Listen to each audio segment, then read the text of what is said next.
Bonjour les enfants, c'est papa. Faites entrer le ministre du Travail là ici. Mais toi là, le père Grégoire Ona, bienvenue à la clinique. Bienvenue à la clinique. Monsieur le ministre du Travail, d'abord en tant que ministre du Travail et en plus en tant que secrétaire général adjoint du RDPC. Ton cas est comme ça. Ton cas est comme ça. Mais ce n'est pas moi qui ai écrit ton interview ni qui a prescrit ton médicament. C'est le docteur Arlette Framboise Doumbé-Ding. Tu connais le docteur là. C'est elle qui a prévu ton médicament. Donc elle t'a prévu ton médicament en quelques questions. J'espère que tu vas tenir. Place-toi là et écoute. Des enfants, partagez. Arlette, merci. Monsieur le ministre, elle te parle à toi, elle dit, Monsieur le ministre Grégoire Owona, les Camerounais de la diaspora comme ceux de l'intérieur du pays ont observé attentivement pour savoir quelle devait être votre réaction et même celle du gouvernement après les violences xénophobes de Ngom Diap, de Sanmelima ou récemment de Moyo. Tu captes ce que je te dis, Grégoire Owona? C'est le docteur Arlette Framboise Doumbé-Ding. On t'a observé. On a observé tous les grands membres du RDPC. Le peuple camerounais, dans sa majorité, vous a observé pour voir quelle attitude vous allez avoir face à ces violences. Tu te rappelles de Moyo, non? Moyo, on a attaqué les marchés des Bamoun et tout. On a coupé beaucoup de autres avec le Labi. Tu te rappelles, mon bon ministre? Alors le peuple attendait que vous répondiez, vous n'avez pas répondu. Tout le monde a pu constater sur ces violences xénophobes votre silence.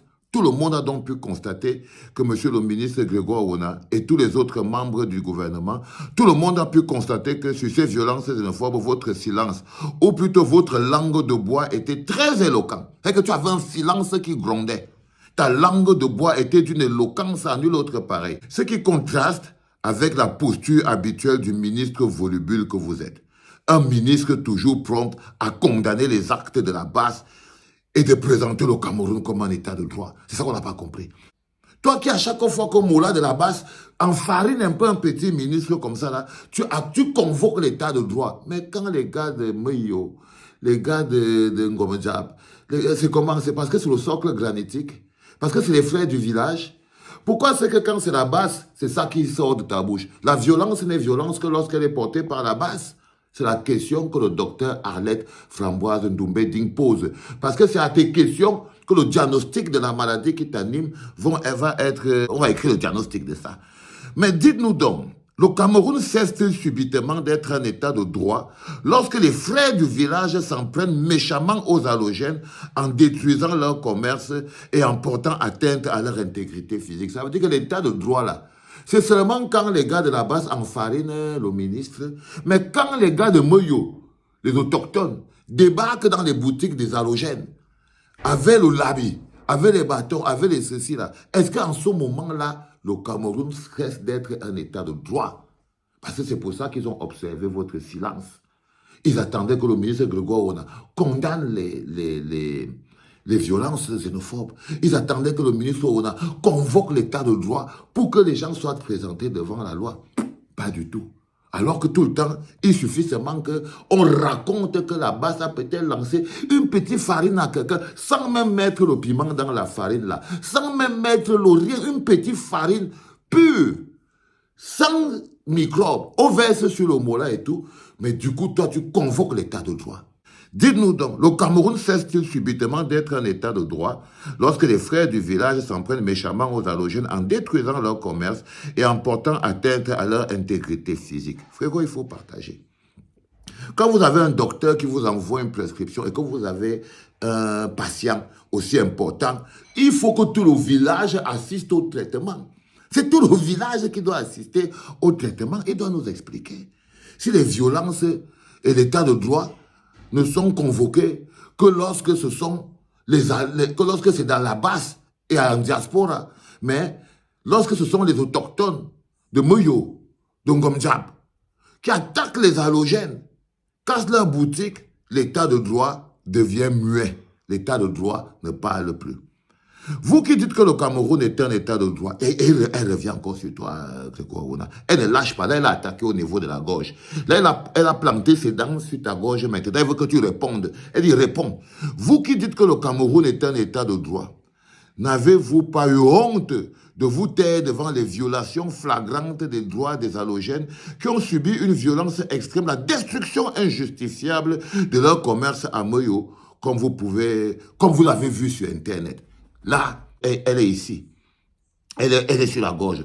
Pourquoi quand il s'agit des frères du village, vous ne montez pas au créneau pour marteler que le Cameroun est un état de droit, que la loi sera appliquée? Pourquoi ce deux poids, deux mesures? Elle attaque maintenant les Mimbang. Parce que là, les questions, là, on appelle ça attaque pitbull sur les Mimbang. Pourquoi ce deux poids, mesures? Quel message envoyez-vous au peuple camerounais par votre silence sur les violences de Moyo, Sambelima et Ngomjap? Là, le docteur commence à lui creuser le ventre. Parce qu'elle doit comprendre. Je ne bouge pas, Grégoire. On n'a pas fini. On n'a pas fini. Le docteur l'a envoyé un long traitement. Un silence qui pourrait procurer un sentiment d'impunité et encourager par ces faits des actes de violence xénophobes similaires partout au Cameroun en mettant le pays à feu et à sang. Oui, votre silence peut dire aux autres que, bon, ok, en ce moment précis, les autochtones ont donc le droit de persécuter les halogènes un peu partout dans les autres endroits du Cameroun, ce qui va provoquer des petits foyers de tension qui vont embraser le pays. Face aux actions de la base, vous êtes donc prompt à rappeler au Cameroun que le Cameroun est un état de droit. Mais face aux violences xénophobes des frères du village, c'est silence radio. Monsieur le ministre, comprenez-vous à quel point l'indignation sélective est profondément irresponsable à votre niveau de responsabilité? Ha! Ha! Question. Est-ce que tu sens quand même que ce silence est totalement irresponsable vu ton niveau de responsabilité? Quel message envoyez-vous au peuple camerounais et à la jeunesse camerounaise? Elle pose la question. Quel message? Deuxième question. Monsieur le ministre, au regard de vos attitudes, doit-on finalement considérer qu'au Cameroun, les violences des frères xénophobes du village qui attaquent les halogènes à la machette et au gourdin sont acceptables ou tolérables et que seuls les membres de la base doivent être pendus pour avoir simplement enfariné un ministre pour exiger la démocratie et la bonne gouvernance au Cameroun? Et je vous rappelle que la farine là n'avait ni piment ni rien, c'est une farine pure, sans problème. Deuxième question que Arlette pose à vous, monsieur le ministre, il faut noter, il va falloir répondre. Votre indignation sélective nauséabonde pour un membre du gouvernement qui aurait dû servir de bon exemple est-elle en phase avec une certaine idée de la rigueur et de la moralisation prônée par votre parti, le RDPC?